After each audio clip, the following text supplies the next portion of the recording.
Hey, what's up, everybody? Today I want to talk to you about the overnight come up story of Russ and how this guy went from being just a young boy with a dream to now being one of the most popular, successful rappers of our era, one of the most financially successful rappers of our era with one of the biggest fan bases. This guy sells out tours around the world.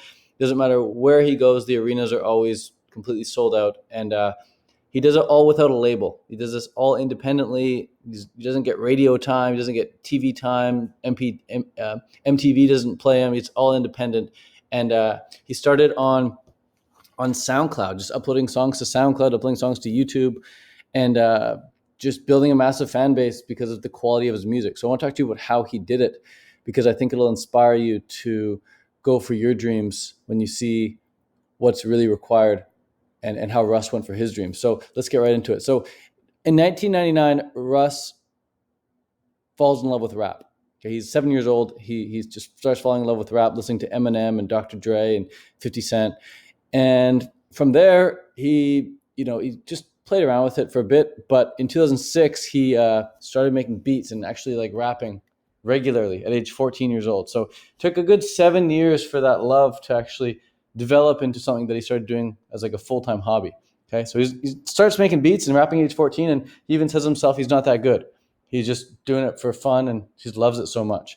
But he talks about how he would like make beats and rap in his living room, and he'd pretend that he was like in sold-out arenas. And then in 2011, which is 5 years later, after rapping consistently for 5 years, he drops his very first mixtape album. He's 19 years old, and crickets. He thought their album was going to blow up. He thought it was going to be super successful, but crickets. Nobody cared. Nobody listened. He didn't get any views. He didn't have any fans. There was nothing. It was a huge letdown for him. But he's like, oh, man, I thought the album was the shit. I thought it was going to blow up, but it just didn't. So in 2012, he then drops 3 mixtapes over that year. Still nothing. Every album he dropped, crickets. Every album he dropped was complete crickets. And he dropped 3 of them that year. And every album he dropped, he's like, this is the one that's going to blow me up. Nothing. So he's like, okay, well, the next year I'll do the same thing. Drops another 3 mixtapes in 2013, the following year, feeling like each one is going to be the one. But again, crickets. Okay, so by now, he's been at this solid for 3 years, dropping mixtapes, like actually producing, mixing, mastering, producing, engineering, all his own stuff, writing his own stuff, rapping his own stuff, and nothing. Then 2014, the following year, he drops another 3 mixtapes. And these ones are like, getting better and better. And he's like, these have to blow up. These have to take off. These have to go viral. But still nothing. Sure, every now and then a song would get 1,000 views or something, but there was nothing major. There was no wildfire that was being created. So he just kept grinding, still kept grinding. But then he realized, he made a stark realization after 3 years of doing this day in, day out, that the first song on all his albums was always getting the most amount of views. And it was this realization that made him think, well, if the first song on the album is getting all these views, well, all my other songs on the album are really, really good, but no one's listening to them because they're just listening to the first song and then moving on. So instead, what he started to do is he starts dropping just one song every week for 3 years straight, rapping about how he's going to keep rapping and get rich from his huge catalog that he's putting out. Because he's like, by now I have a huge catalog and everyone's sleeping on it. No one's hearing these old songs because no one made it through the whole album. So instead, I'm just going to put out a song a week, and people are gonna get the most out of them because they're actually going to listen to the whole song. So he started doing that for 3 years straight, from 2014 and onward. And then in 2015, his fan base finally began to grow fast.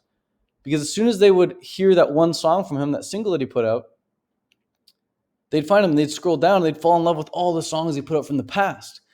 So all the songs from 2014, 2013, 2012, 2011, they finally found all these songs because they just scrolled down.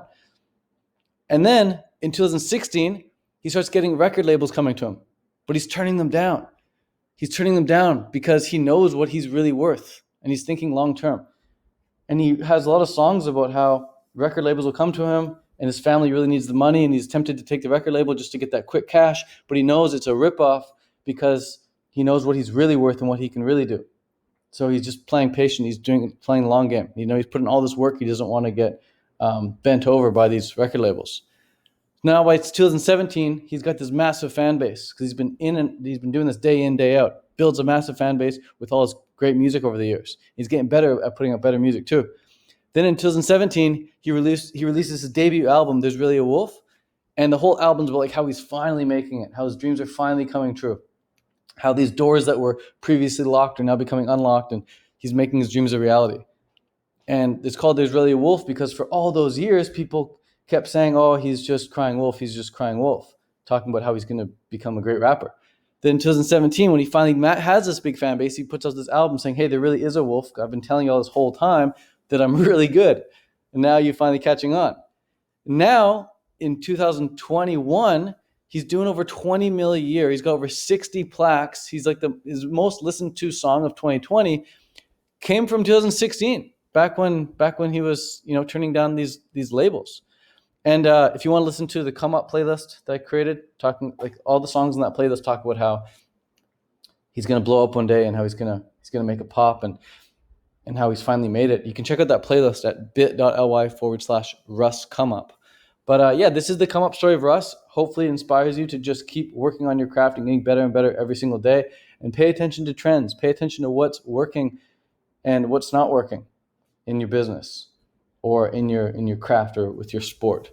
But don't give up. You just got to fall in love with what you're doing and do it every single day regardless, and keep your head down, just work. Keep your head down and work, and keep putting in the work and don't give up. So hope you found this story inspiring. And again, if you want to listen to some Russ songs, you can go to bit.ly/Russ Come Up. He's also got a book on Audible called It's All in Your Head.